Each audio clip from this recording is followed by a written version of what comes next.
Bismillahirrahmanirrahim. Alhamdulillahirabbil alamin wassalatu wassalamu ala asyrafil anbiya'i wal mursalin wa ala alihi wa sahbihi ajma'in. Subhanaka la ilma lana illa ma 'allamtana innaka antal alimul hakim. Rabbi shrah li sadri wa yassir li amri wa hlul 'uqdatam min lisani yafqahu qawli. Amma ba'd.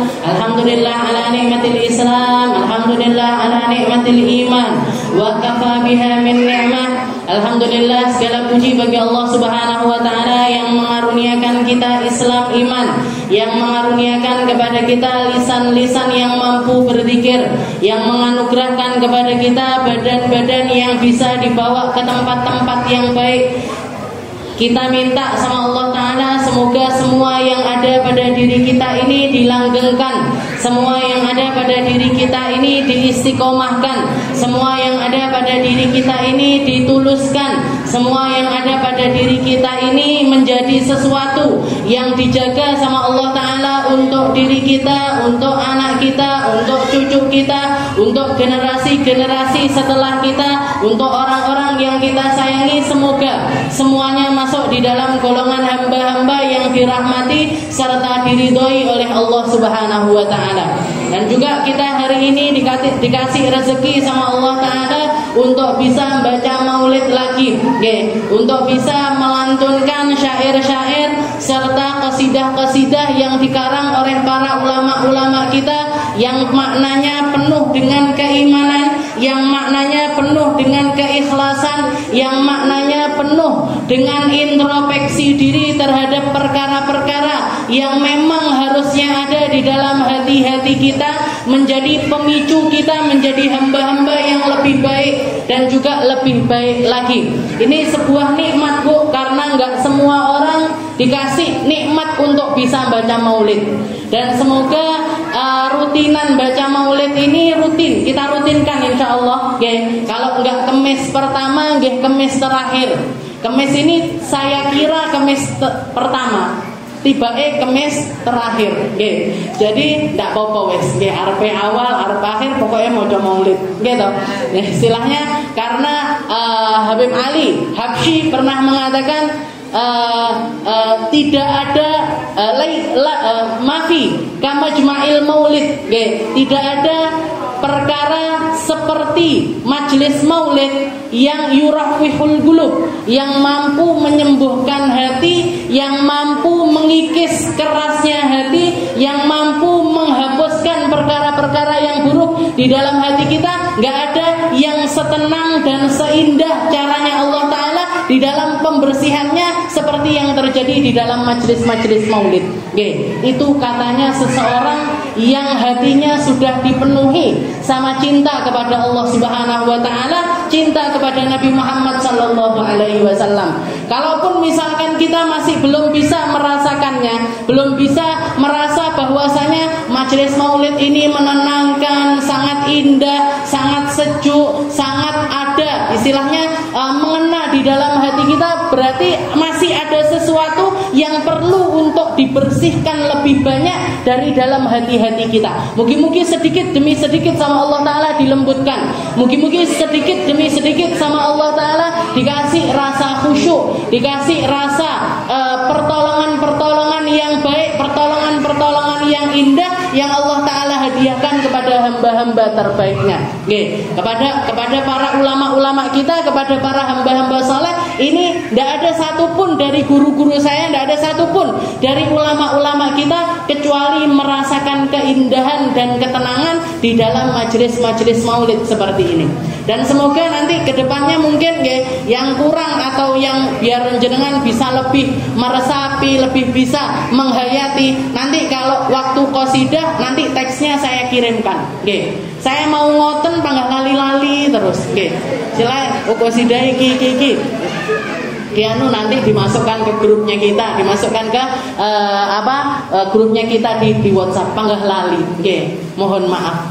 Niki uteke panjang ngoten niku. Jadi mohon maaf karena saya banyak kurangnya. Kita lanjutkan pembahasan kita. Kalau kemarin kita bahas tentang buyuk, tentang bab yang membahas tentang jual beli. syaratnya orang yang berjualan, syaratnya orang yang membeli, syaratnya barang dagangan, syaratnya alat tukar untuk perdagangan serta sighah dan lain sebagainya. Sekarang kita masuk ke dalam babur riba, di dalam babnya riba yang menjadi bab asli di dalam kitab Sulamut Taufik. Jadi Habib Abdullah bin Husain bin Tahir tentang bab tentang kitabul buyu atau bab muamalah ini satu-satunya bab yang beliau bahaskan di dalamnya adalah tentang riba. Tentang riba dijelentrehne semuanya dirangkum jadi satu di dalam bab riba. Walaupun saya peti satu-satu, kalau jenengan dikasih bab riba tok, nanti masalah jual belinya hilang, masalah khiyarnya hilang, masalah pinjam meminjamnya hilang, masalah utang piutangnya hilang. Maka saya peti sedikit-sedikit agar kita memahaminya lebih detail. Sayyidina Umar bin Khattab di dalam jalan ketika beliau menjabat menjadi khalifah, dan ketika beliau setiap kali masuk ke dalam pasar-pasarnya umat muslim, beliau selalu mengatakan la yattajir fi suqina man lam yatafaqqah fi dinina. Jangan sampai jual beli di pasar-pasar kami kecuali orang-orang yang sudah belajar tentang fikihnya jual beli di dalam aturan agama Islam, di dalam mengatur jual beli. Di dalam perkataannya beliau yang lain, beliau mengatakan man lam yatafaqqah fi dinina, barang siapa yang enggak belajar fikih sebelum dia belajar, sebelum dia jual beli, fakana akilur riba, maka dia bisa dipastikan akan makan harta riba, dan dia enggak ngerti kalau sedang makan riba. Dia sedang melakukan keharaman dan dia nggak ngerti kalau ini adalah keharaman paling besar. Karena para ulama sepakat riba ini dosanya minal kabair, termasuk salah satu dari sekian banyak dosa-dosa besar. Dan tidak ada, para ulama mengatakan tidak ada satu dosa yang dimaktubkan sama Allah Ta'ala di dalam Al-Quran, yang dituliskan sama Allah Ta'ala di dalam Al-Quran, dan ancamannya itu sampai ke tingkat fa'danu biharbim minallahi wa rasuli. Orang kalau melakukannya berarti dia sedang menantang perang kepada Allah dan juga Rasulnya. Tidak ada satu dosa pun yang ada di dalam Al-Quran yang dosanya sampai ke tingkat berarti dia sedang menabuh genderang perang melawan Allah Subhanahu wa Ta'ala dan juga Rasulullah Sallallahu Alaihi Wasallam, kecuali dosanya riba. Saking gedene dosa riba. Dan ini adalah perkara yang Allah Subhanahu wa Ta'ala haramkan, bukan cuma untuk umatnya Nabi Muhammad Sallallahu Alaihi Wasallam, tapi sejak umat-umat terdahulu. Dari sejak zamannya Nabi Adam sampai sekarang ini, riba itu haram dan akan tetap menjadi sesuatu yang haram selama-lamanya. Nabi Muhammad sallallahu alaihi wasallam mengatakan la'anallahu akilur riba wa mukilahu wa katibahu wa syahideh. Katanya Nabi Muhammad, Allah Ta'ala melaknat orang yang makan harta riba, yang menjadi wakilnya orang mengambil harta riba, yang nuliskan atau pencatatnya bagian-bagian riba, ataupun yang menjadi saksi dari sebuah transaksi riba. Semuanya dilaknat sama Allah Ta'ala.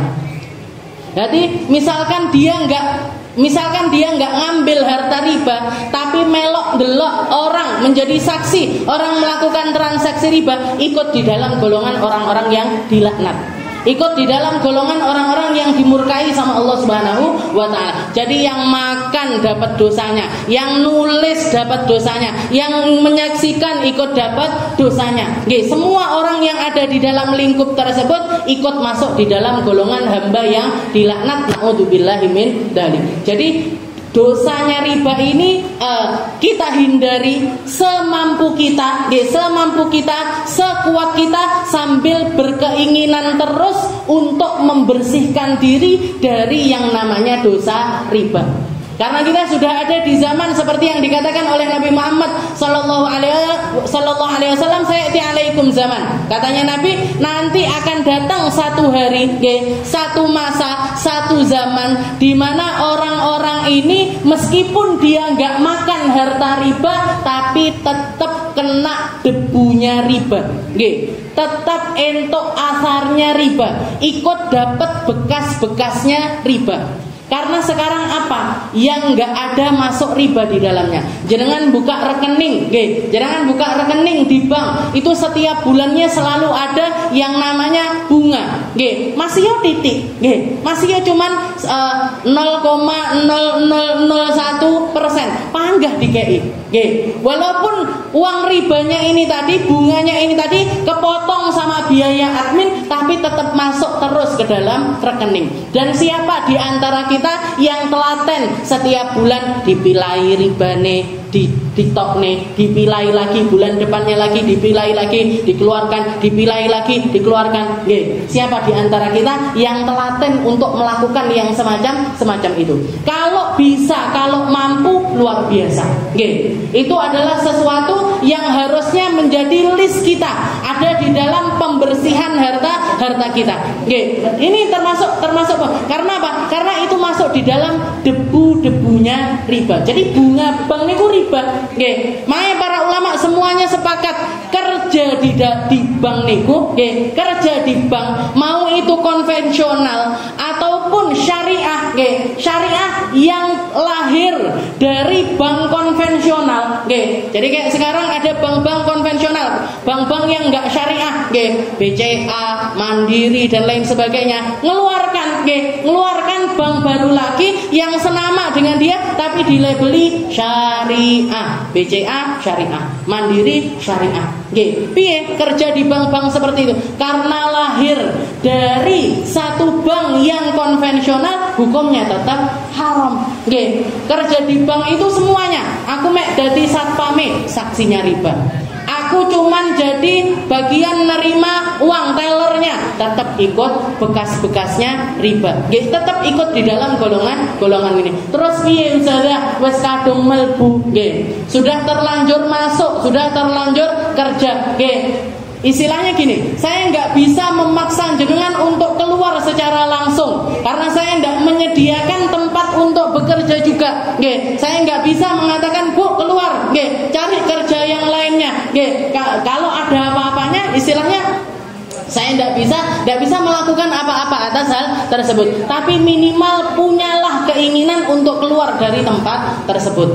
Yang punya anak, yang punya saudara, yang punya teman, yang masih kerja di tempat-tempat seperti itu, di bank-bank ataupun juga koperasi, tapi koperasinya itu yang semacam itu, nah, istilahnya ngambil uang, boleh minjem, tapi nanti bayarnya sekian, ada tambahan dari istilahnya dari pinjaman tersebut. Semampu kita diingatkan, semampu kita dibantu untuk keluar, semampu kita dibebaskan dari perkara-perkara yang semacam itu. Karena janjinya Allah Ta'ala pasti, yamhaqullahu riba wa yurbis shadaqat. Semua harta riba itu semuanya akan dimusnahkan sama Allah Ta'ala.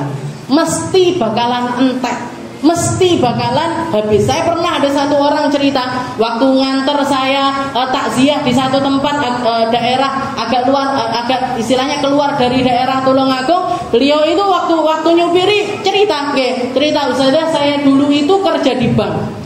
Saya itu dulu kerja di bank. Ketika saya kerja di bank, memang uang untuk istilahnya nyari duit itu gampang sekali. Gajinya besar. Nanti kalau misalkan kita mau lembur dapat bonus. Nanti kalau kita nambah kerjaan ini, ngambil job ini, ada lagi ceperannya. Uang itu gampang banget saya dapatnya. Tapi kayak nggak ada bekasnya sama sekali. Anak saya hampir setiap bulan masuk rumah sakit. Anaknya dia hampir setiap bulan itu opname, dan itu biayanya juga mesti besar. Jadi kayak uang itu masuk ke rekening metuneh, masuk lagi keluar lagi, masuk lagi keluar lagi, sampai akhirnya dia dengar ceramah yang mengatakan riba begini. akhirnya dia niatkan, prosesnya lama, istilahnya nggak langsung denger ceramah langsung metu teko bank, nggih mboten, nggih dipikir mateng-mateng, terus habis itu akhirnya dia mulai punya pekerjaan baru, nggih. Jadi istilahnya berusaha untuk buka lapangan kerja baru untuk dirinya, okay. Kerja di peternakan sapi dan lain sebagainya. Jadi beli sapi satu, nanti diopeni, digemukkan, dijual, seperti itu sampai akhirnya dia bisa keluar dari bank, okay. Katanya dia, okay, begitu saya keluar dari bank, anak saya sehat walafiat, tidak tahu lorong, okay. Gak pernah sakit lagi. Jadi istilahnya disehatkan sama Allah Ta'ala. Ma'yamhaqullahu riba wa yurbis sadaqat. Berapa banyak lagi korbannya orang yang binasa ataupun juga dihancurkan sama Allah Ta'ala dirinya lewat harta riba. Yang minjem secara online, nggih. Jangan lihat sekarang, nggih, orang bunuh diri sana sini, mati bunuh diri sana sini. Rata-rata sebabnya apa? Kejerat pinjol. Nggih, pinjol jenengan tahu nggih? Pinjaman online, kejerat pinjaman online ini, kejerat pinjaman online ini. Kurang berapa banyak? Oke, kurang berapa banyak lagi buktinya untuk kita membuktikan kebenarannya firman-Nya Allah Subhanahu wa taala. Yamhaqullahu riba wa yurbis shadaqat. Jangan kalau mau hartanya berkah, kalau mau hartanya itu bertambah, karena riba itu diambil dari kata-kata az-ziyadah. Raba yarbu riba. Oke, raba yarbu riba apa artinya? Az-ziyadah, nambah. Harta yang bertambah, sesuatu yang naik, sesuatu yang naik. Karena kalau dilihat secara kasat mata, harta riba itu seperti itu. Jangan pinjam sama saya uang 1 juta, ya Bu, nanti kembalikan sebulan lagi jadi 1.100.000. Sudah kelihatan di depan mata, oh duitku bulan depan yang 1 juta ini naik jadi 1.100.000. Kalau 2 bulan 1.200.000. Kalau 3 bulan 1.300.000. Ketok kabeh. Nggih, kelihatan di mata kita. Tapi yang semacam itu Allah Ta'ala yamhaqullahu riba wa yurbis shadaqat. Yang beneran naik, harta kita yang beneran bertambah, harta kita yang beneran bertumbuh adalah ketika kita menyedekahkannya. Sedekah ini secara kasat mata berkurang, nggih. Ketoke entek, ketoke ilang, nggih. Jenengan punya uang di dompet 1 juta, jenengan masukkan ke kumplong 100.000, tinggal berapa di dompet? 100.000, nggih. Enggak mungkin. Loh, kok pangga? Udah tak masukkan 100 kok pangga? Mesti kuwi mek teko lawang tok bar ngono balikne. Nggih. Kalau sampai tetep di dompet itu berarti mek wis tak sida wis. Berarti seperti itu. Jadi secara realnya atau kelihatannya hilang, kelihatannya nggak ada, lepas dari kita. Tapi hakikatnya wa yurbi as-shadaqat. Katanya Allah Ta'ala, yang nambah itu kalau kamu keluarkan, yang nambah itu kalau kamu sedekahkan, yang nambah itu ketika kamu mendermakan hartamu, itu harta yang pasti nambah. Mesti nambah. Pertama, nambah keberkahannya. Kedua, nambah pahalanya. Ketiga, nambah semua hal yang ada pada diri kita akan ditambah sama Allah Ta'ala. Ilmu kita ditambah, ibadah kita ditambah, keberkahan dari semua hal yang ada pada diri kita naik bersamaan dengan sedekahnya kita. Yamhaqullahu riba wa yurbi as-shadaqat. Jadi para ulama, Sayyidina Umar mengatakan seperti itu. Enggak boleh jual beli kecuali belajar dulu. Karena orang kalau nggak belajar, dia pasti akan makan riba dan dia nggak sadar kalau sedang memakan riba. Sayyidina Ali bin Abi Thalib mengatakan, manit tajar qabla ayyatafaqqah. Barang siapa yang dagang, barang siapa yang kerja, barang siapa yang nyari duit dan dia nggak ngerti pakem-pakemnya agama, nggak ngerti tentang hal yang berkaitan dengan muamalah. Dan saya dulu waktu belajar muamalah niku bingung, Bu. Istilahnya ada banyak hal yang menurut saya itu jelimet sekali sih Islam ini. Kok sulit sekali. Tapi sekarang begitu saya masyarakat ngerti dengan realitanya, ternyata semuanya penuh dengan makna. Di dalam bab muamalah ini jangan tahu, ada satu bab yang judulnya atau yang dinamakan dengan ahkamut turuk. Ahkamut turuk. hukumnya jalan. Hukumnya jalan. Dulu saya ketika di pondok, iki nyapo masalah jalan barang kok diatur sama agama. Masalah kita mengeluarkan balkon, jenengan tahu balkon? Jadi kalau punya loteng, habis itu ada yang nonjol, ada yang keluar, kita bikin buat teras-terasan, teras-terasan di depan rumah. Niku ada hukumnya di Islam. Ada hukumnya di Islam. Nutup babnya, nutup jalan, ada hukumnya di dalam Islam. Karena ternyata hikmahnya zaman sekarang kalau kita lihat, kalau ada manten-manten di jalan-jalan yang sampai nutup-nutup jalan, kita nggak ngerti kalau tempat itu ditutup. Gelo napa mboten jenengan? Wis kadung liwat, yuk enek manten menggo. Yo lek menggo mek titik, lek dawan-dawan. Kalau panjang-panjang jalannya. Ternyata ini hikmahnya. Kita itu nggak boleh sembarangan nutup jalan, nggak boleh sembarangan mengeluarkan dari bangunan rumah kita itu nonjol keluar, itu nggak boleh sembarangan. Ada hukumnya, ada aturannya. Kalau misalkan rumah kita ada di dalam gang buntu, piye carane? Kalau di jalan yang nggak buntu, seperti apa jalan, seperti apa aturannya? Kalau rumah kita gang buntu, istilahnya nggak punya tetangga setelah kita, nggak punya tetangga setelah kita boleh mengeluarkan balkon atau bikin kemah, bukan kemah nopo, tenda di depan rumah, bikin tenda-tendaan di depan rumah dengan dua syarat. Syaratnya yang pertama, kita adalah orang Muslim dan orang sekitar kita juga orang Muslim. Syarat yang kedua, kalau itu syaratnya semua muamalah.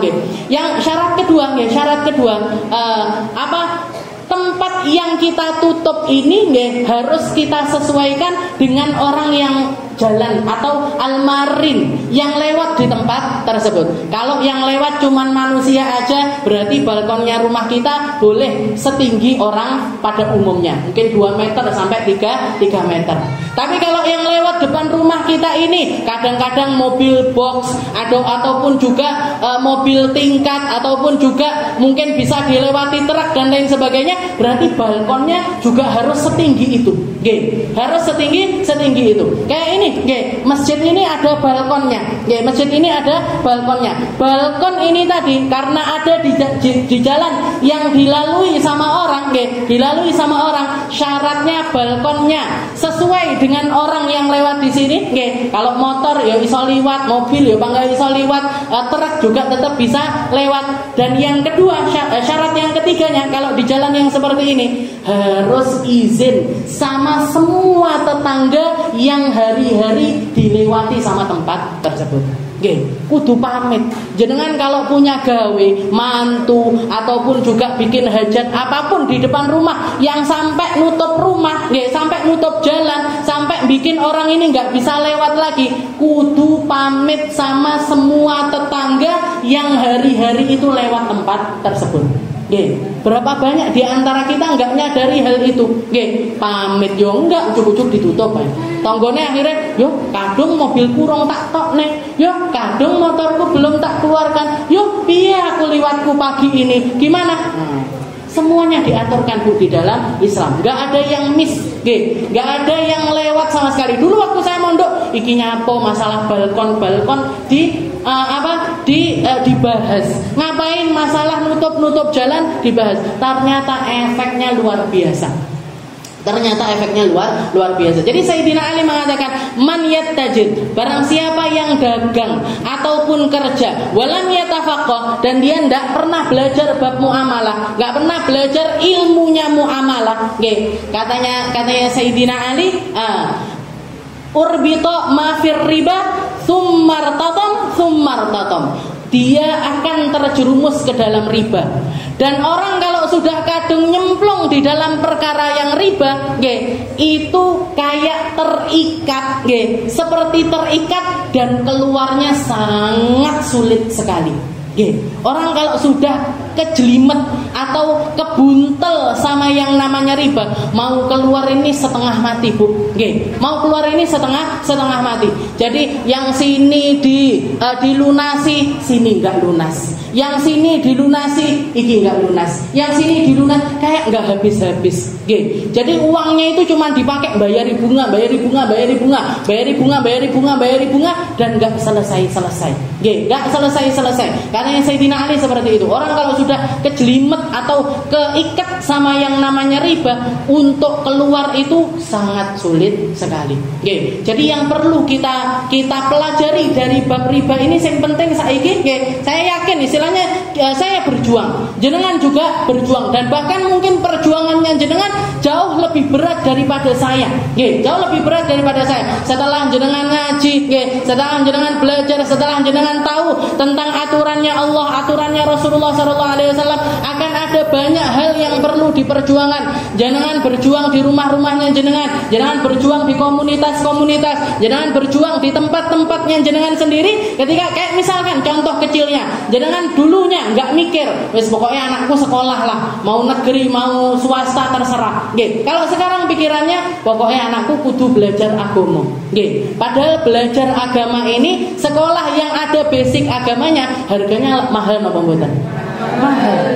Mahal. Berarti nopo? Aku harus kerja lebih keras lagi. Aku harus nyari duit lebih banyak lagi. Perjuangan niku.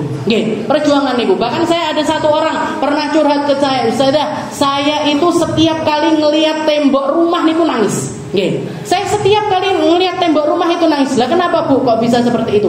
Ini rumah, batanya, semennya, keramiknya, pasirnya, semuanya saya beli pakai uang hasil judi. Pakai uang hasil judi. Gimana cara saya tobat Ustazah? Gimana caranya saya keluar dari ini? Dan kalau saya sudah ingat seperti itu, saya nangis gak bisa ditahan lagi. Dan itu bisa berhari-hari sampai suami saya istilahnya piye carane ngeneng-ngeneng ini, tapi gimana? Saya nggak punya rumah kecuali rumah ini. Saya nggak punya tempat tinggal kecuali tempat tinggal ini. Jadi ini perjuangan yang saya yakin sangat sulit untuk jenengan, sangat sulit untuk kita semuanya. Tapi yang penting apa? Yang penting kita selalu punya rasa untuk pengen berubah, untuk pengen keluar, untuk pengen menyelamatkan diri, untuk pengen membebaskan dari diri kita ini perbudakan terhadap dunia menuju perbudakan hanya kepada Allah Subhanahu wa Ta'ala. Jangan mau diperbudak sama orang, jangan mau diperbudak sama harta, jangan mau diperbudak bahkan oleh diri kita sendiri, sama hawa nafsu kita, sama keburukan-keburukan kita, sama maksiat-maksiatnya kita bebaskan semuanya lewat usaha-usaha kita hanya untuk Allah Subhanahu wa Ta'ala. Mugi-mugi Allah entah kapan. Saya waktu kemarin ada satu majelis, ada banyak pertanyaan, kertas-kertas istilahnya datang ke saya. Di salah satu pertanyaan itu ada yang nanya ke saya seperti ini, "Ustazah, jenengan nopo ikhlas ngajar?" Ustazah, jenengan nopo ikhlas ngajar? Saya jawab, istilahnya saya katakan di forum itu, saya katakan di sini, saya bukan orang yang ikhlas. Saya bukan orang yang istilahnya dengan senang hati mengajar jenengan, boten. Semuanya penuh dengan keterpaksaan. Bahkan sampai kenapa kok majelis ini saya buka 8:30, jam 10 tek kutuban. Kecuali kalau ada momen-momen tertentu, kecuali kalau kita baca maulid seperti ini. Kenapa? Karena saya sendiri masih terpaksa di dalam ngajar.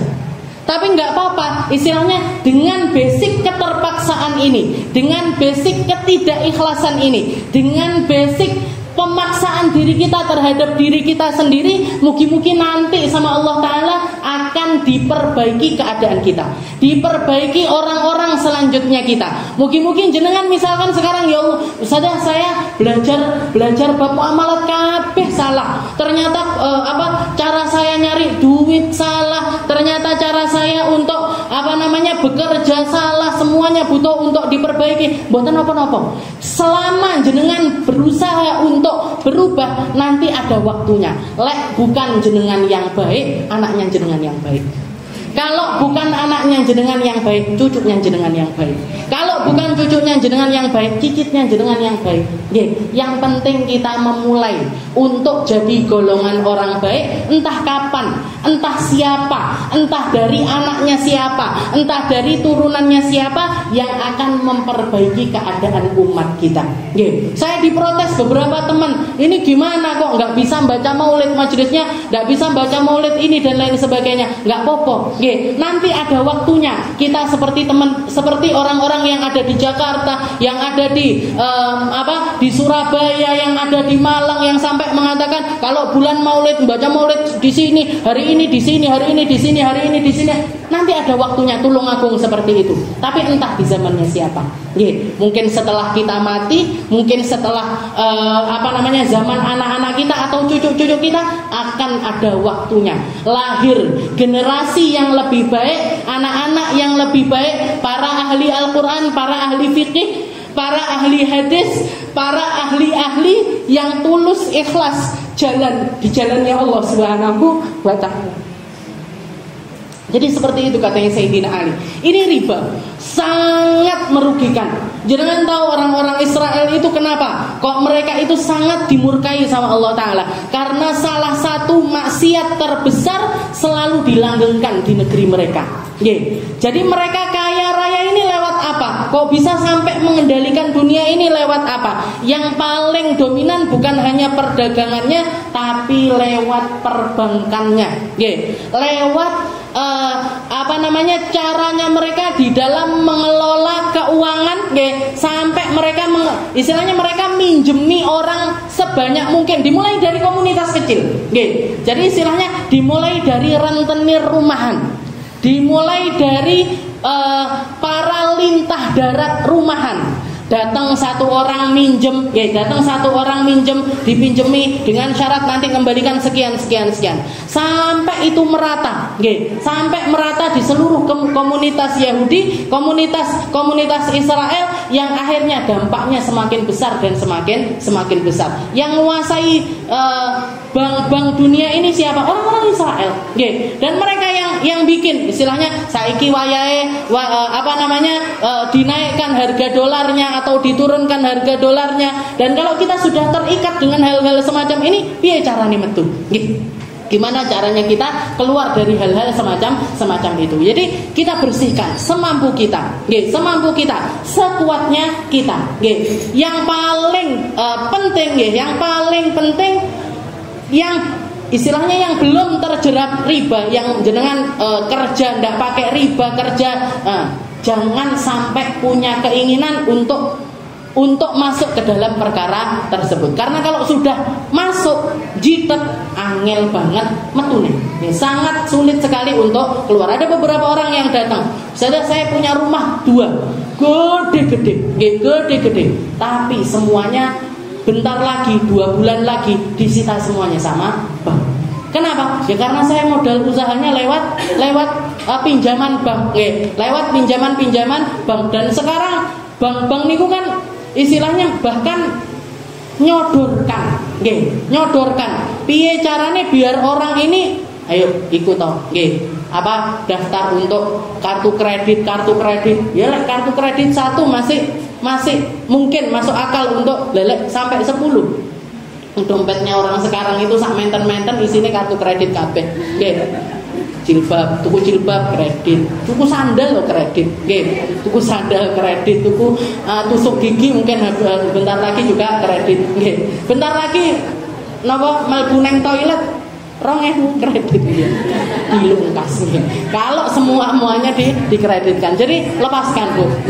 Hidup seperti istilahnya.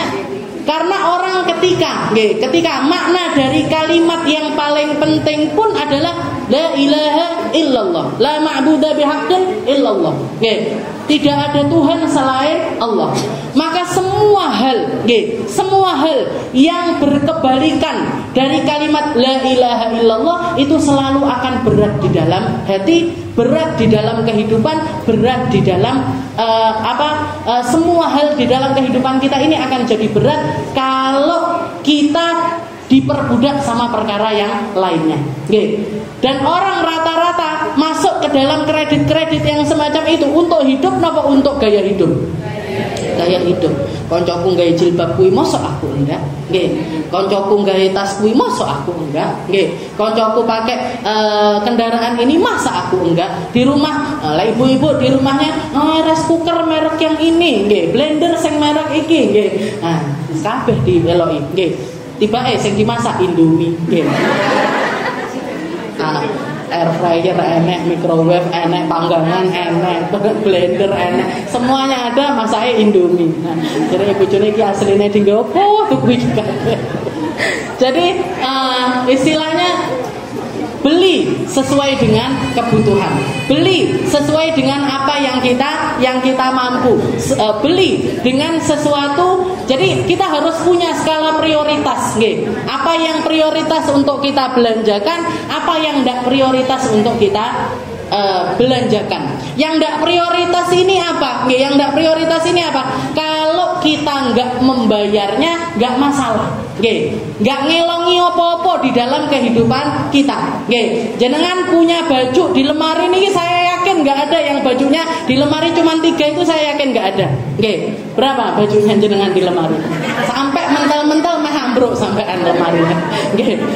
Jadi ngono panggah tuku jilbab, tuku klambi gitu. Ya Allah, wis ngene lah. Nggih, mugi-mugi dikai rezeki sing akeh, halalan, thayyiban, bersih, nggih, bersih ndak terseret sesuatu yang semacam itu. Lek wis mentel-mentel Bu, tandane kudu ditokne, nggih. Dipilihi, nggih, disedekahkan. Dipilihi, dikasihkan orang-orang sekitar kita. Dipilihi, dikasihkan sama orang-orang yang lebih membutuhkan hal tersebut. Lek wis didelok mentel-mentel lho nggih. Nggih. Lah urung mentel-mentel Ustazah, tuku lemari anyar. Enggak barbar mangke. Nggih. Babur riba. Jadi ini yang namanya riba. Jadi syar'an, lughatan az-ziyadah. Jadi riba ini secara bahasa adalah nambah. Nggih. Jadi nambah. Secara kasat mata nambah. Tapi dia sedang menuju kehancuran. Sedangkan sedekah sepertinya berkurang, tapi dia menuju kepada keberkahan. Menuju kepada keberkahan. Qala Allah Ta'ala ihtazzat wa rabat. Wa syar'an aqdun ala iwadin makhsus ghairu ma'lumit tamathil fi mi'yari syar'i halatal aqdi aw ma ta'khirin fil badalain aw ahadihima. Kalau secara syariat apa riba itu? Riba itu seperti apa? Aqdun. Riba itu adalah satu akad atau satu transaksi ala iwadin maksus untuk beberapa kategori barang. Nggak semua hal masuk ke dalam riba, hanya beberapa hal, yaitu naqdain, wa ta'am, emas, perak, sama makanan. Yang paling rentan masuk di dalam riba ini adalah emas, transaksi emas, transaksi perak, dan juga transaksi makanan pokok, makanan-makanan yang menjadi kebutuhan sehari-hari ala iwadin maksus. Nah, ini yang ada definisinya. Selain itu seperti yang dikatakan sama Nabi Muhammad, kullu aqdin jarrada bihi naf'an fahuwa riba. Semua transaksi yang menguntungkan satu pihak dan merugikan satu pihak, maka hukumnya adalah riba. Jadi satu transaksi yang salah satunya saja yang dapat keuntungan, sedangkan salah satunya lagi dapat kerugian, mesti masuk ke dalam riba. Mesti masuk ke dalam riba. Makanya kudu ngati-ngati. Nah, selain yang bentuknya, kalau itu kan bentuknya semacam utang piutang. Nah, kalau untuk transaksi niku hanya di 3 kategori mata dagang niki. Emas, perak, sama makanan. Emas, perak, dan juga makanan. Juga ada keharaman yang lain yang namanya ihtikar. Ihtikar niku napa? Untuk mata dagangan barang-barang kebutuhan pokoknya seseorang, untuk kebutuhan pokoknya seseorang itu haram hukumnya menimbun. Haram hukumnya untuk menimbun. Beras misalkan, beras, ataupun juga gula, ataupun juga bensin. Nah, ini kebutuhan pokoknya orang. Itu kita kalau dagang di mata dagang yang semacam ini, maka haram hukumnya nimbun. Nimbun itu untuk niatan apa? Nimbun biar dagangan ini di masyarakat menjadi sesuatu yang langka, sehingga kita bisa ngangkat harganya sekehendak kita. Nah, ini hukumnya adalah haram. Jadi saya pedagang beras misalkan, atau menteri yang mengurus masalah perdagangan beras, dikelompok nih kabeh beras di area sekitar Tulungagung ini, dikumpulin semuanya, dimasukkan ke dalam gudang sampai semua orang kesulitan untuk nyari. Ketika orang sudah kesulitan untuk nyari, dikeluarkan sedikit dengan harga di atas normalnya. Jadi misalkan beras sekilo, berapa sekilo itu Bu harganya beras? 15.000, didol 20.000. Nah, dijual dengan harga 20.000. Ini namanya ihtikar dan hukumnya adalah haram. Dan bukan cuma beras saja, bawang, berambang, cabai dan lain sebagainya, semuanya juga hukumnya seperti itu. Berarti tidak boleh nimbun-nimbun, tidak boleh. Kalau untuk mata dagangan yang lainnya masih nggak apa-apa. Saya misalkan jualan jilbab merek A, banyak orang seneng. Banyak orang seneng. Tak borong dari agen-agen, saya kelompok nih. Habis itu nanti saya jual dengan harga yang saya inginkan. Jilbab ini kebutuhan pokok nama buatan. Jenengan ndak jilbaban geletak semaput ngoten enggak. Istilahnya bukan sesuatu yang efeknya itu secara langsung kepada seseorang. Maka nanti saya jual harga pasarannya berapa? Harga pasarannya 15.000. Nah, tak jual harga 20.000. Mboten napa-napa. Karena bukan bahan pokok. Tapi kalau untuk kebutuhan pokok ini sesuatu yang diharamkan. Jadi ala iwadin maksus ghairu ma'lumit tamathul. Tanpa istilahnya kalau untuk 3 mata dagang ini harus ada tamathul. Beratnya harus sama.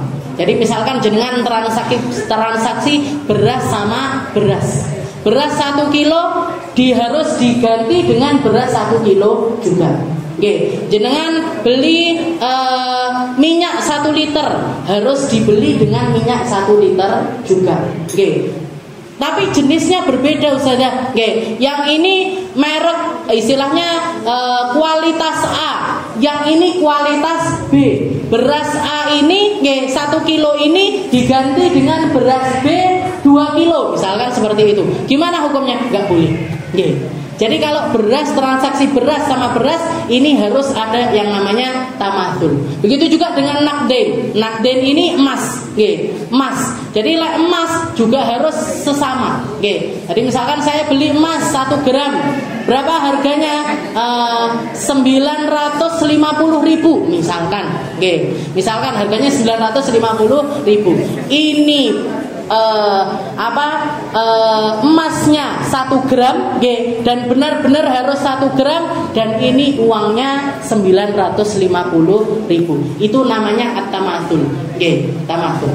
Kalau beda jenis masih nggak apa-apa. Kayak misalkan ini saya beli beras, pakai uang, jadi beras sama uang. Berapa harga berasnya? Berapa kilo? 1 kilo. Uangnya berapa? Uangnya 15.000. Nah, ini tidak apa-apa. Nggak harus sama-sama beratnya. Nggak harus sama-sama beratnya. Ghairi ma'lumit tamathul fi mi'yaris syara', di dalam hitungan syariat halatal aqd, dan harus cash. Jadi kalau untuk mata dagangan ini harus nggak boleh dikreditkan, nggak boleh. Emas itu nggak bisa dikreditkan. Nggak bisa dikreditkan. Nggak bisa jenengan jualan online emas itu nggak bisa. Kan ada kurirnya, nggak bisa. Emas itu karena ketika kita transaksi emas harus sepadan, istilahnya harus sama beratnya. Setelah itu juga halan di tempat ya dan biat, akadnya tangan dengan tangan. Jadi bahkan nanti pun nggak boleh. Makanya nggak bisa. Emas itu dijual online, jangan belanja emas online nggak bisa. Kreditkan emas nggak bisa. Jadi harus kalau pengen beli gimana? Nggak bisa cash gimana? Nabung. Nabung dewe. Pengen beli emas 1 gram, nabung 1.000, ngelumpuk 950.000, berangkat ke toko emas beli 1 gram. Beli 1 gram. Au ma ta'khirin fil badalain aw ahadihima. Atau ada penundaan di salah satu transaksinya, ini enggak boleh. Mungkin akeh bakul emas, jadi Nah, kudu belajar, kudu hati-hati. Apa saya itu pernah bilang, ini harus saya sampaikan nggih. Apa saya pernah bilang bakul emas sikile siji wis nang neraka. Nggih. Kakinya satu di neraka. Kenapa? Karena saking sulitnya transaksi emas. Nggih, saking sulitnya transaksi, salah dikit riba. Salah sedikit dosa, salah sedikit dosa. Dan banyak hal yang sekarang ini terjadi di dalam, istilahnya banyak perubahan di dalam dunia perdagangan kita. Ada yang namanya online, ada yang bisa pesan lewat Grab, lewat ini itu dan lain sebagainya. Untuk transaksi emas harus tetap di dalam pendiriannya, yaitu cash halan bihal. Di tempat ndak nerima kredit, ndak nerima transaksi yang semacam itu. Kalaupun misalkan Ustazah saya pengen, karena sekarang trennya jual beli emas ini online, gimana kalau saya ngikuti tapi dengan pengaturan sendiri? Boleh, boleh, dengan syarat bakule sing pergi ke rumah orang.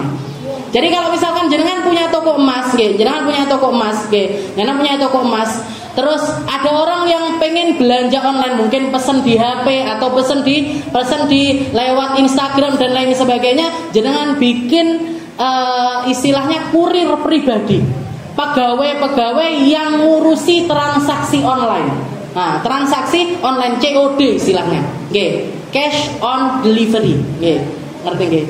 Cash on delivery.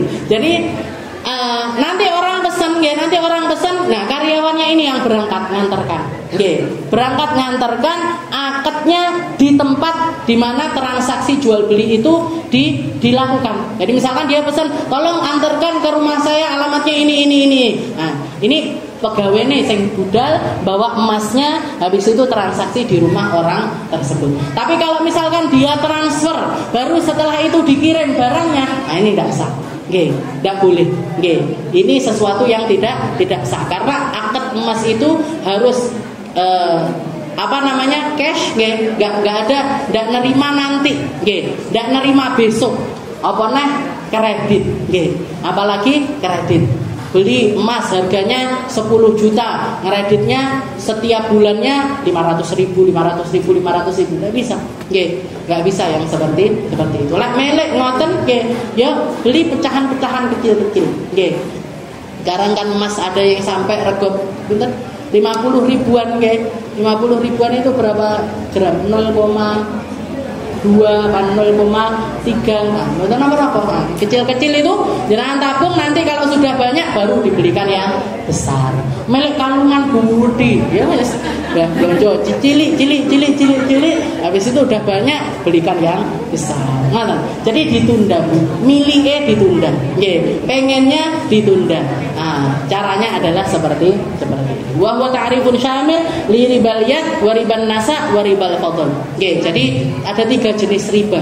Ada riba nasa, ada ribal yad, ada ribal fadl. Insyaallah kita lanjutkan di pertemuan selanjutnya. Mugi-mugi sehat kabeh, mugi-mugi istiqomah semuanya. Mugi-mugi bisa menjadikan kita jadi hamba-hamba yang lebih ngerti gimana caranya membersihkan harta, gimana caranya membedakan antara perkara yang benar dan enggak benar, dan tetap kukuh di dalam syariatnya Nabi Muhammad sallallahu alaihi wasallam. Mungkin sama Allah taala harta kita diberkahkan, harta kita dibanyakkan, harta kita ditumbuh kembangkan, harta kita dikasih sama Allah taala kebaikannya, bukan cuma untuk dunia kita tapi sampai akhirat kita, bukan cuma untuk masa kini tapi sampai setelah kita mati, bukan cuma untuk diri kita sendiri tapi untuk masyarakat lebih luas lagi. Ala hadhihi niyyah wa ala niyatin salihah wa ila hadratin Nabi Muhammad sallallahu alaihi wasallam bisirril Fatihah.